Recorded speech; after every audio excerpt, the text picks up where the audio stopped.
Well, welcome back to the Waterlife Debrief podcast, episode number 3, where we love to keep the conversation continuing about what we talked about on Sunday. And so I'm glad to be back. I was out of town last week at the Church of 1122 in Jacksonville, Florida, where they had a men's conference, and Joby Martin, the pastor there, released this great book, Stand Firm and Act Like Men.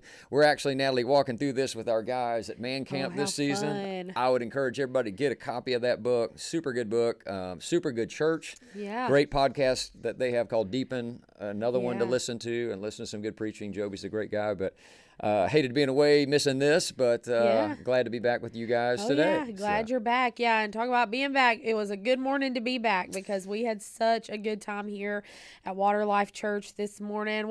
What would you see from your perspective? Yeah, it was an awesome day, and I love and never get tired of baptisms and what God is doing here. And one of the things that, some people are probably not aware of, so Mark David, who got baptized at the second service today, came by and met with us on Thursday, and has kind of a little bit of anxiousness around water and all, but we prayed about that, talked about that on Thursday. He showed up and just did great, and his profession was bold, and they all were, and it was just great to see.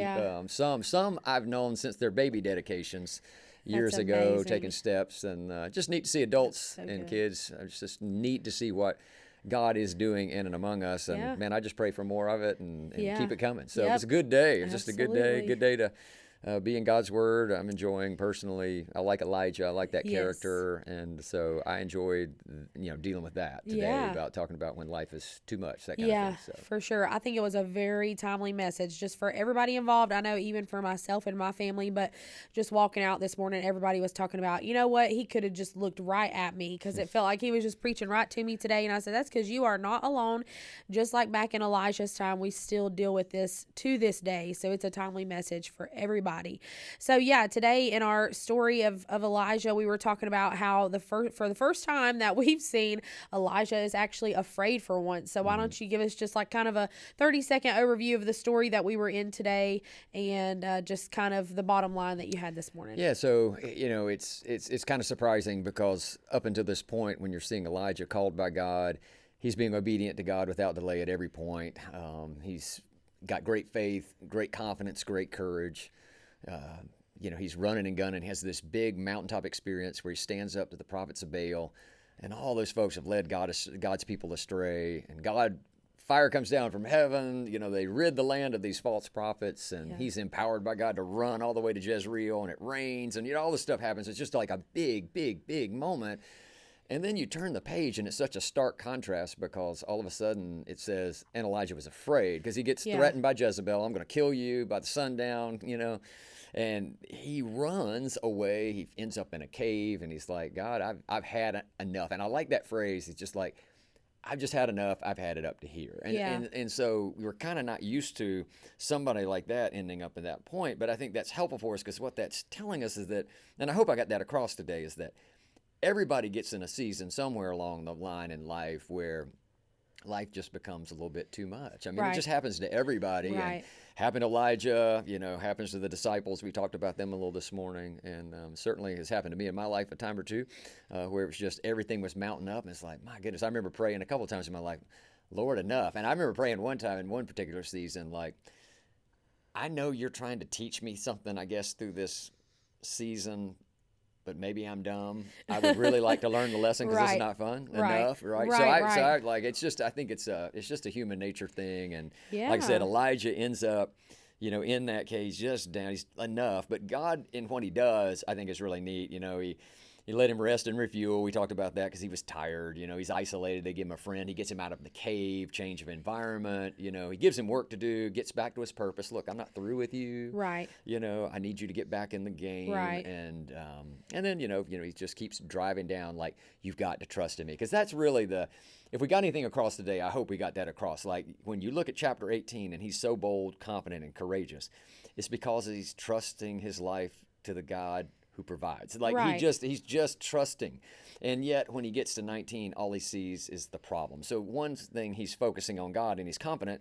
He gets over here and he's overwhelmed because he's focusing on the problem of Jezebel and her threat. Right. And so it's easy to get our focus in the wrong place. And so that's kind of the core of it. And we kind of came up with the bottom line, from God's word about, look, when you lose sight of Jesus, you will always be overwhelmed. Right. Just hands down. Sooner or later, you're going to be overwhelmed if you do that, whether you burn out or you break down, however that works.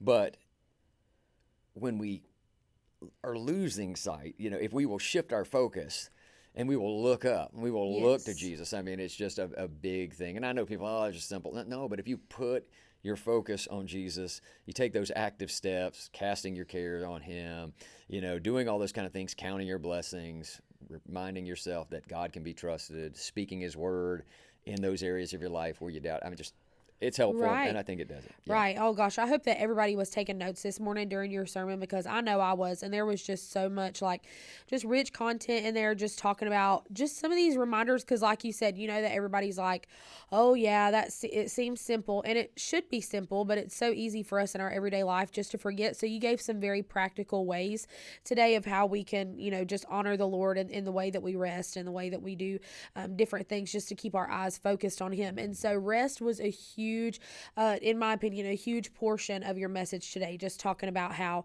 Elijah needed rest. Everybody has capacity, and naturally everyone needs rest. And just like you were saying at the beginning of this, I think it's so important for people to see their leaders and see people who, whether it be just people you look up to or whatever, just realize hey, they're human too, and everybody requires rest. People have different levels before they get to that point, but everybody does need rest. And so for us, whenever we think about rest, I think it's so easy just to think about rest as just like sleeping, and it just, gets us through to the next day or whatever. But I know for myself and just a lot of people that I know, it seems like there is so much going on in our life. There is just so much that's occupying our time that we can't possibly, we just think there are not enough hours in the day to possibly get more rest. And I know, again, for some people, they may fall asleep. Some of them, they have a nightly routine. They may get in bed by 8:30 or 9, but other people, they're 12:30, 1 o'clock people, and then they're up at 5 or 6 just going after it the next day. So what are just some practical ways, whenever our eyes are just fixated on just kind of everything going on around us, what are some practical ways that we can just prioritize rest? I mean, that it just seems like such a difficult thing to do some days. Well, yeah. Well, first of all, let's back up and just talk about this truth, because a lot of people look at people that have the ability to kind of do better with this, and they're like, well, their schedule's different than mine, this, that. And well, the reality is, everybody's got 24 hours in a day. That's true. It's what we choose to do with it, and it's how we set priorities, how we set boundaries, what we, discipline ourselves to do, so much of that. And everybody's got seasons that are busier than others, all that kind of stuff. But it's really going to boil down to if we're going to find active rest, the Bible talks about, the 10 Commandments, honor the Sabbath. So God set this day aside where we were to worship and we were to set it aside to rest. So if we're trying to find rest in life, this refueling thing, like we talked about, because Elijah, remember, he's tired. He's burned the candle at both ends for 3 years, and it all comes like we talked about, a frustrated a tired child, and there's just a meltdown. So how do we get rest in our life? Well, it's an interesting tension to manage, because this is something Jesus does very, very well. In the Gospels, we see this particularly in John. Jesus works hard and he kind of backs away and he rests. He works hard, invests in the mission, invests in people, serves people, and he backs away and he rests. And he always runs to the Mary, Martha, and Lazarus' house in Bethany. Especially you see this in John. He engages in ministry, goes and rests. And for Jesus, rest was, around, he'd have food, they'd recline, they'd hang out, they'd spend time with disciples and one another, and he'd spend time in prayer. A big part of Jesus's refueling and recharging was his prayer life.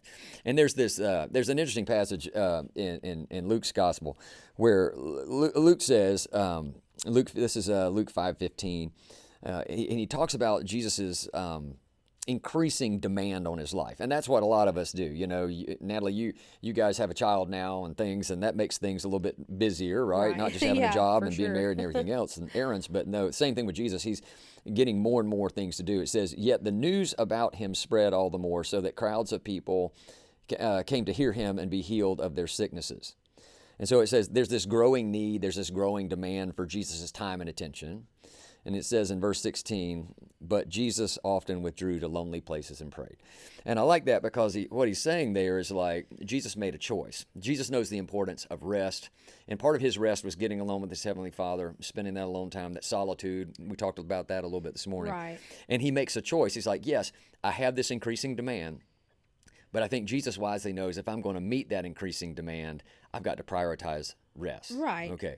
And so it's going to boil down to one of those things of discipline and priority, I think, in some ways, of making this something that, you know what, I've got to work to try to figure out how to carve out space. Because like I said, everybody's got 24 hours. We've all got responsibilities. We can't neglect all our responsibilities. You can't just, well, I'm resting, I'm not showing up for work. Right, right. You know, but you've got to figure out in the rhythm or in your routine of the day how to do that. And so Jesus, you know, just has the ability to do that. Now, when you look at in Mark's gospel, Mark talks about this as well.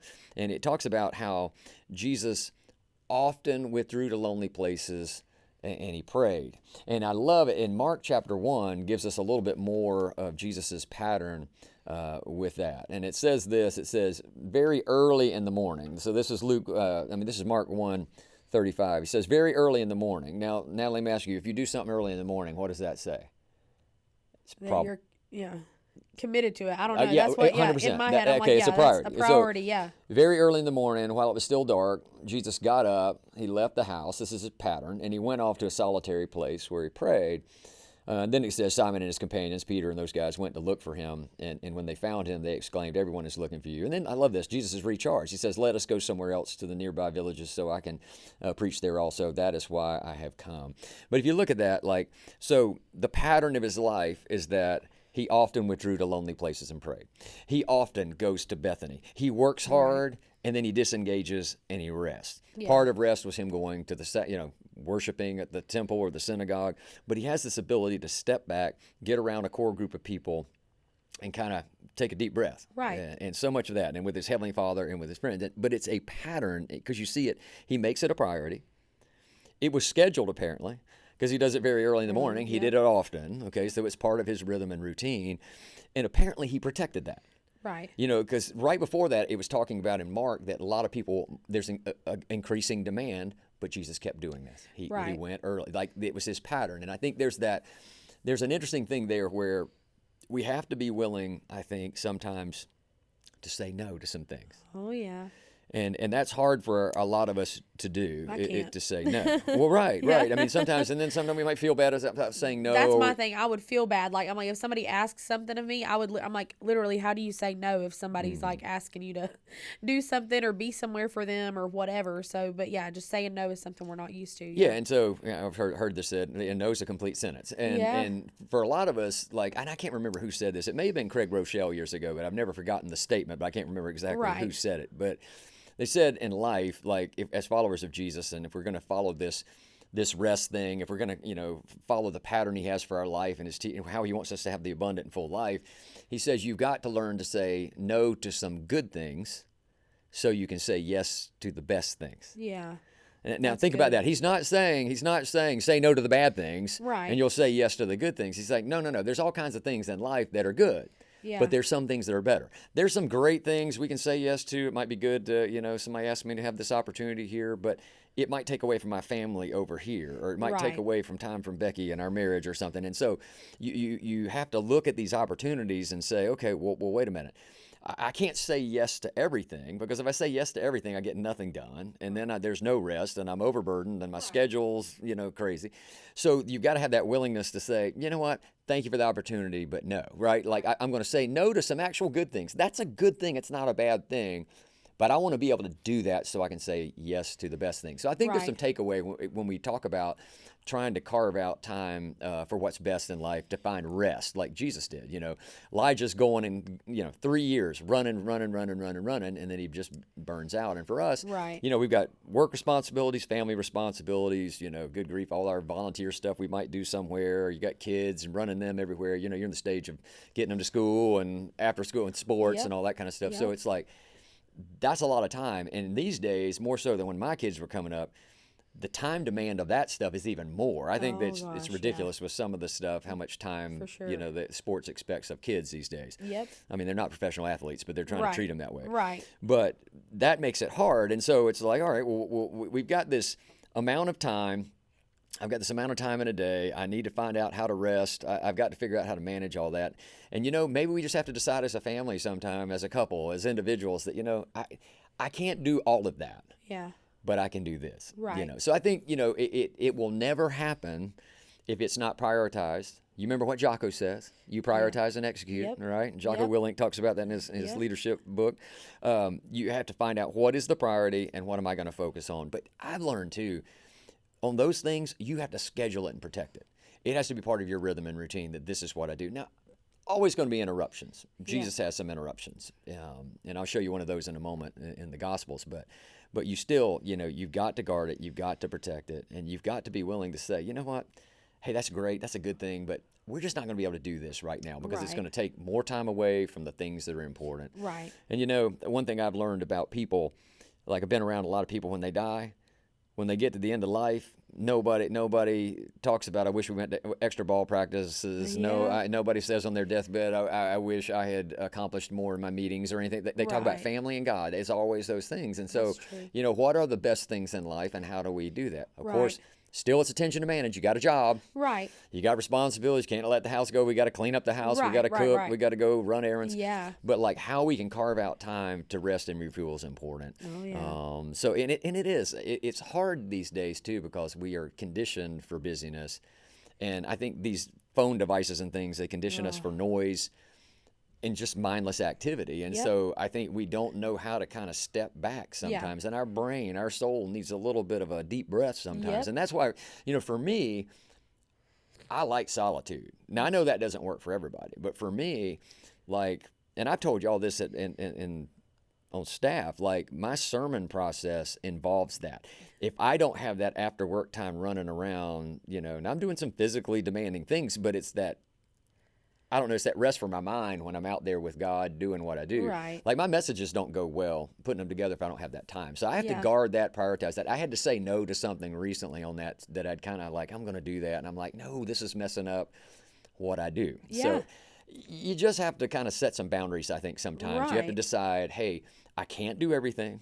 I think wisdom comes from that, saying I can't say yes to everything.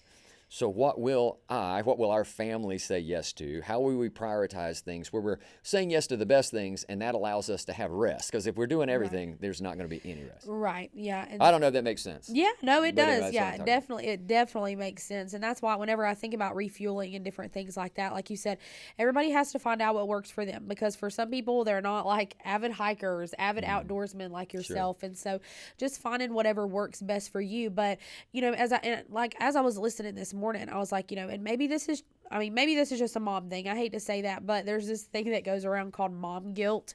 And it's like anything that you do. I know nothing about yeah, mom guilt. exactly. Yeah, exactly.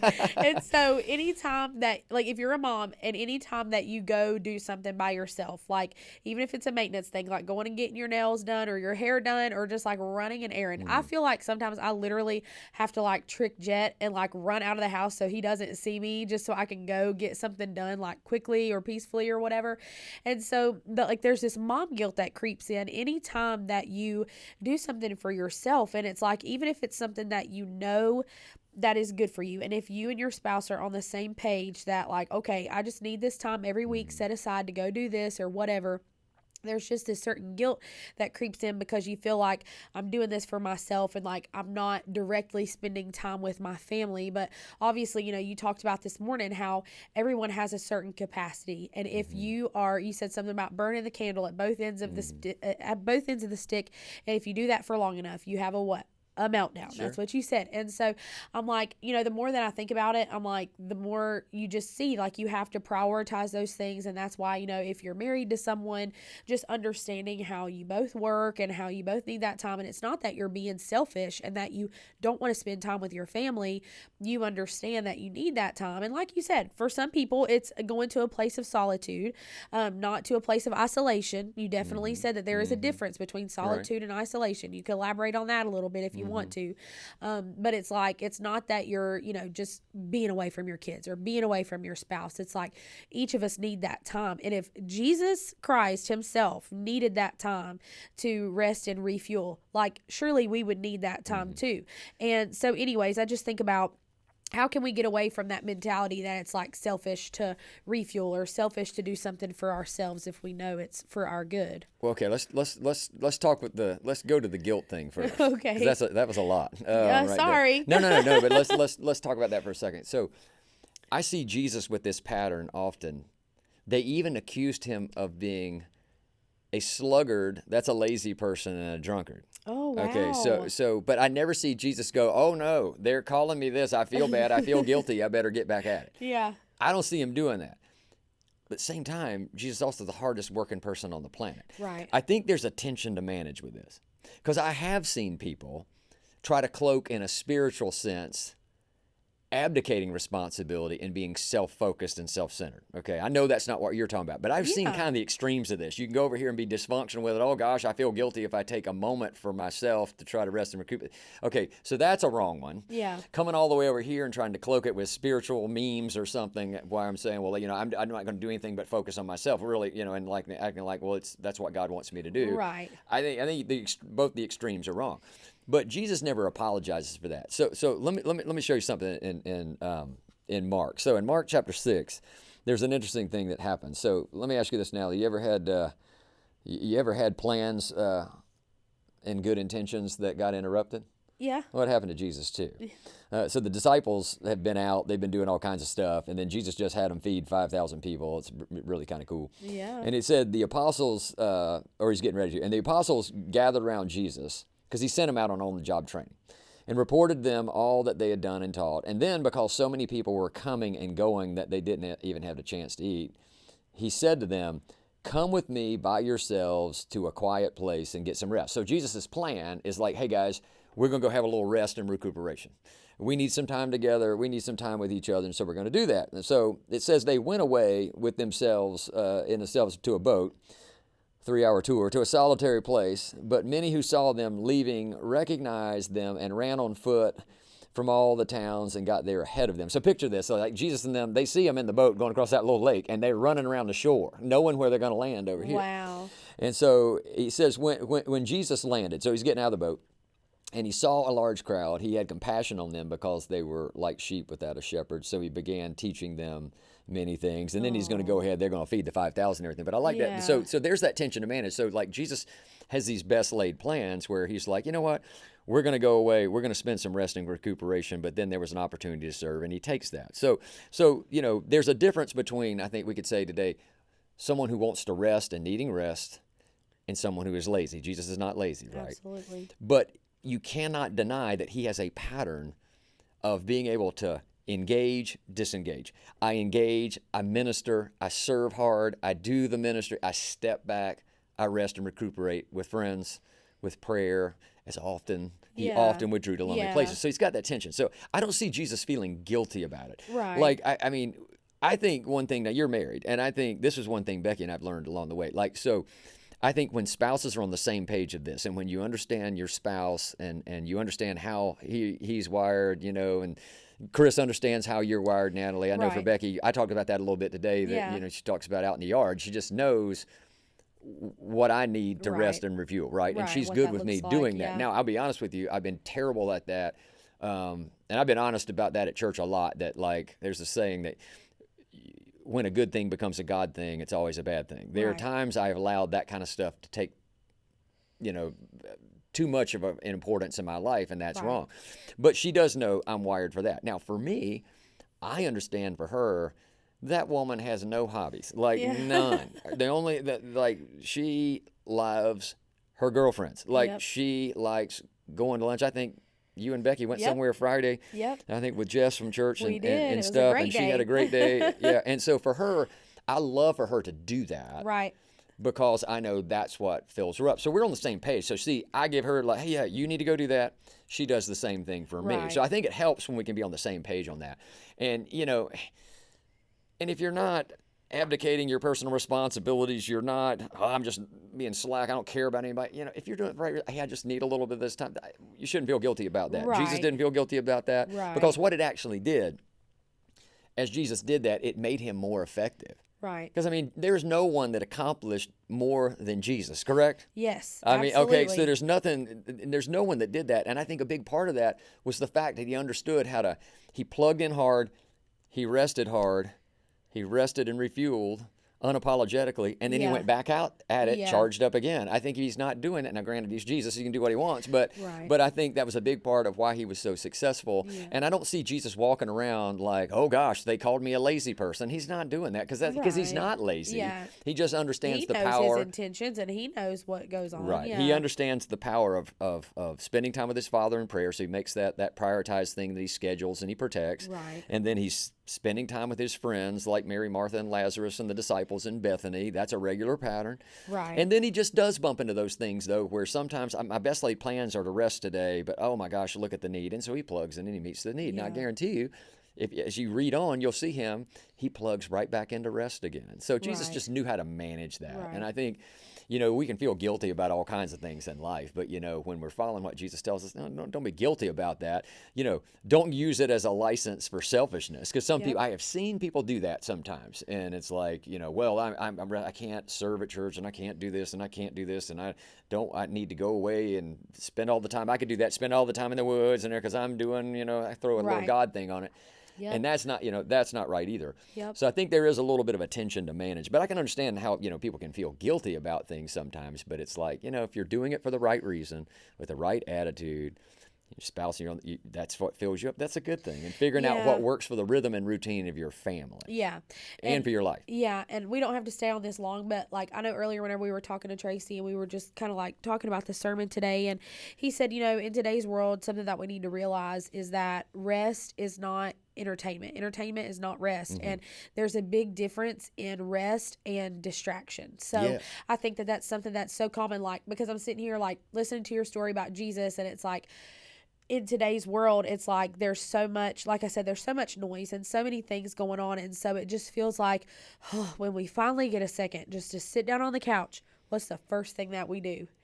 Grab that phone. We Noise. grab that phone and we sit there and we think that we're relaxing because we're watching funny videos, we're catching up on the day, whatever, when really that's not the case at all.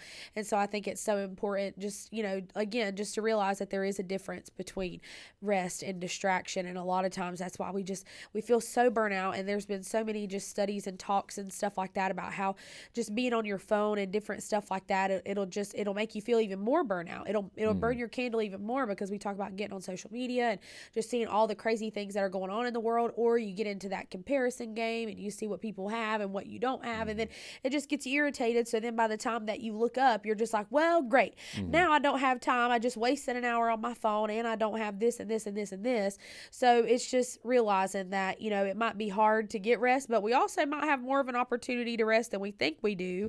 If we could put the device to the side, put the video game to the side, put whatever else is distracting us to the side, and focus on true rest. Yeah, those things, there's way too much noise in life. And we Yes. all are guilty of that. Yes. Some worse than others. I think I saw some stat the other day that young people are on their phone 6 full hours a day, which is horrible. wanna think about it. I know. I hate mine. I want to get rid of mine. Yeah. But even with that, there's just so much busyness and so much noise in our life. And I was terrible about that. You talk about, distraction and rest.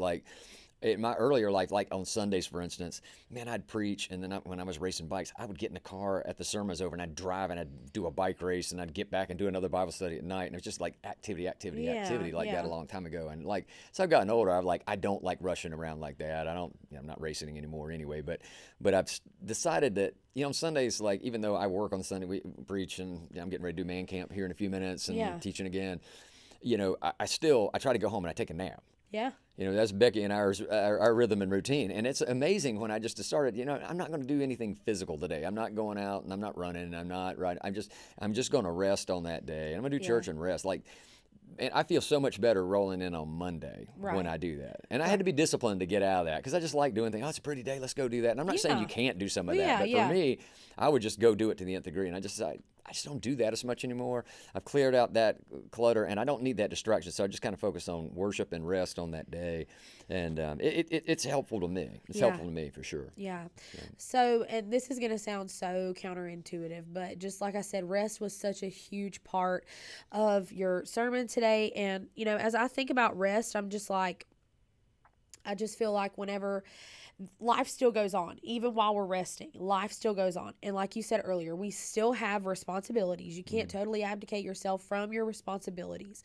So during these seasons where, we're resting, and you know, okay, I'll say go back to the message this morning because some people watching may not have been there this morning. But that's the first thing that was in that passage that you read today. It said, Elijah went under the tree and he rested, and you said God allowed him to do that, and then he ate, and then he ate again, and different stuff like that. So how did we see rest benefit Elijah? That, like, how did it just help him in that moment to prepare for what God had for him next? Well, in the immediacy, if you read what happens there, he goes in there, he eats, he lays back down, God wakes him up again, he eats again, and God says that, there's that phrase in there where he says, the journey will be too much for you. Yes.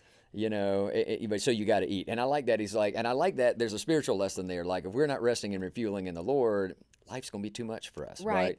And so it gave him enough strength to run where he ends up at the second part of the story. And I think I was reading in some commentary that's about like running an ultra marathon. It's like 100 miles. Oh, wow. So the rest did him some good. Now he's not out of the cave. God's going to do all that stuff on the mountain, but in the immediacy, it helped with that. I think you'll see him, though, too, once he gets him out of the cave and God shows him who he is. That great story in the gentle whisper. We talked about all that, where God reveals himself. That was so good. That he's like, trust me, this is what I'm going to do.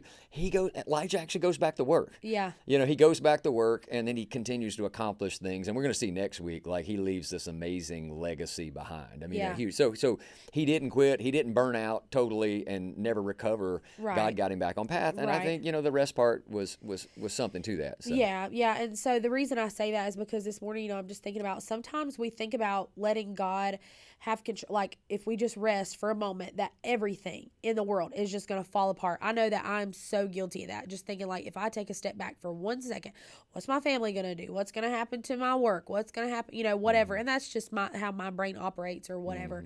But just realizing that God, even whenever we're resting, God is preparing us for something else. He sees what's ahead. He knows what is coming up for us. He knows what's expected of us. And so he knows what we need to push forward. And so it's like, you can't get mad at your circumstances. That is one thing that you always say around the office. Nothing about your job has changed. Nothing about, not to me directly, but just over the years.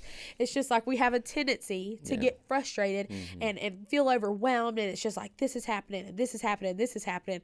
Okay, these other elements of your life are changing, but your job has not. And so it's like you can't get frustrated whenever you're not taking care of yourself, because that is up to you. Like, other people cannot rest for you. They cannot force you to sit down and rest. They can't force you to go out and fill your cup up and different things like that. And so even whenever we're resting, there are certain things, like ways that we need to be productive, things that we need to be praying about. Like, God is still working even in our waiting, even in our resting, and different things like that. We have to be sensitive to that and just try to really find out, okay, just take a moment. God says I need to have this moment. This is good for me. This is good for my family. This is good for my work. And like you said, Elijah got up and he went back out and he did what he needed to do, but he just needed to have a little fit first. Yeah. And well, let me say this too. I'm going to kind of circle back to something too, but that I just thought of, but like, know yourself, pay attention to yourself too. Right. Because usually, we start getting wound up, everything gets bad. I'm frustrated at work, I'm frustrated with the kids, frustrated all this stuff. And just monitoring how we're doing sometimes is good. I can know I start getting wound tight. And that's when, like I said, Becky knows that in me, like out in the yard. But like, monitor that. But also, I want to go back to this thing about feeling guilty. Like, a lot of us, especially those of us follow Jesus, and especially those of us in ministry, because we're called to serve others, we have a yes spirit, and we're willing to say yes to everything. And as we said earlier, you can't say yes to everything. Right. If you're saying yes to everything, you can't say yes to the best things. So you got to say no to some good things so you can say yes to the best things. But like, I've learned how to, like, as the church has gotten bigger and stuff like this, I can't do the same. There's certain things that, like, I've had to hand off and do some things. But I've also learned how to say yes, but. Right. And that's been very helpful. I wish I knew in my early ministry how to do that. It's like, so case in point, like somebody wants to meet with you. I'm always willing to meet with people. However, I've got to make it fit my schedule because I've got all these irons in the fire, more so than I used to. And I used to just always go, I'll just take my family time and meet you at 7 o'clock after whatever. And it's like, I kind of rob my kids of some things. That's a time I can't get back. I wish I had learned this then. Right. Nowadays, I go and like, absolutely love to meet with you. And I either kick it to you, Natalee, and you help them schedule it, or I just say, hey, I've got this time slot. Tuesday or Wednesday or what, I'd be glad to meet with you then. Right. And so I'm saying yes, but I'm saying in these parameters because Yes. I've got these other things that I've got to manage and balance, and that includes rest and all this kind of stuff. And so I can do this, but on my terms. And then I've had people get miffed before, but I'm like, I said yes. Yeah. Okay. And most people, I'm going to tell you a little secret, most people are fine with that and will Right. adapt to that, but it helps me manage better than me robbing my time of rest and doing all kinds of things like Yeah. that. Now, granted, there's emergencies that happen in ministry and stuff that Yeah. just like Jesus got interrupted Yeah. and there was an opportunity, you do that, right? But at the same time, I don't feel guilty about that because I said yes. Yes. I said yes, but on these terms. Yep. So, I mean, that's something that really is helpful. And that's not just for people in ministry. That's in all kinds of things about like, hey, I can do this, but I can't do this today. I can do this tomorrow. Right. And some people, look, you got to be prepared for people to be miffed sometimes and people to try to put that pressure on you. But don't let them do it. Don't feel guilty. Right. You're doing things for the right reason. You said yes. You Yeah. just said on those terms that it worked better for you and your family. And I'm telling you right now, that is a gold mine of wisdom. And you're not abdicating responsibility to care for people and to serve others and all that. But you're putting some, just some nice boundaries that kind of help manage some things. Because Yeah. remember, God puts, our relationship with God's the most important thing. Then we've got the people in our direct path, our family, if we're married, our spouse and our kids, and we've got kids and all that, our friends, and that's that core. And like, we got to manage that. And, and we've got kind of levels of people in life. And it's not that these people aren't important, but it's like, I can't take that away from my child. Our time's Right. been limited today. I need that time, but I can do that tomorrow, Right. right? At a different time. So I think that is a very, very helpful thing to do. So, Yeah. rest, it will never happen if we don't intentionally prioritize it the way Jesus did. Right. Right. I think you've got to kind of calendar and protect it. You got to know yourself. You got to know what works for yourself. You've also got to pay attention to yourself, to make sure you're monitoring that thing. And you just got to make it happen. And sometimes that involves saying no to some things. Because Yeah. I'm telling you, so much busyness in our world. And the hard part is they're not bad things. A lot of them are good things. We Right. just can't do everything. Right. So if I leave anybody with anything, it's that, and I think it was Craig Rochelle. Somebody can look it up. But you've got to learn to say no to some good things so you can say yes to the best things. So. And this morning, and we'll wrap up, but this morning as I was sitting there, I just kept thinking to myself, and you could tell me the three, I have them on my notes on my phone, but you just had there were 3 Ds, and I can't remember the first one. Discouraged, depressed, despondent. and despondent, yes. Yes. And so I remember the depression one stuck out to me because that's something that I have dealt with in my life very heavily over the years, and really I think a lot of it comes from me being a yes person. And I thought, in the moment. And that's where your guilt comes from, I know, too. yeah, it's so true. Oh my gosh, I Right. feel guilty about everything, and I'm an oversharer. So anytime I say no to anybody, or if I have to rearrange, I will totally rearrange my plans to be able to say yes to somebody. But just over and over again this morning, I kept thinking to myself, it's a bad moment, not a bad life. And so as I was listening to Elijah's story, That's it was like, as I was listening to Elijah's story, I was like, you know what? He went away and he was like, I have had enough. And it's like, how many times, like you said, everybody in the room has gotten to that point, probably some point in their life where they're like, I have had enough, and God met him there.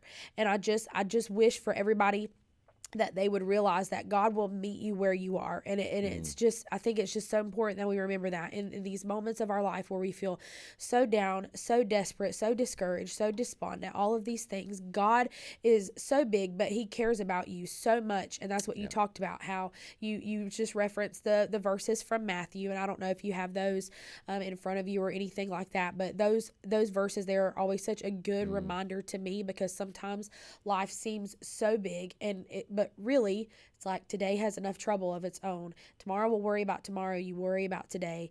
Well, yeah, and so it makes me think of something. So, and understand this, when you get overwhelmed, understand when you get to where it's too much, Jesus has been there. Right. So when he's in the garden, he's praying before the cross the next day, and they're getting ready to arrest him.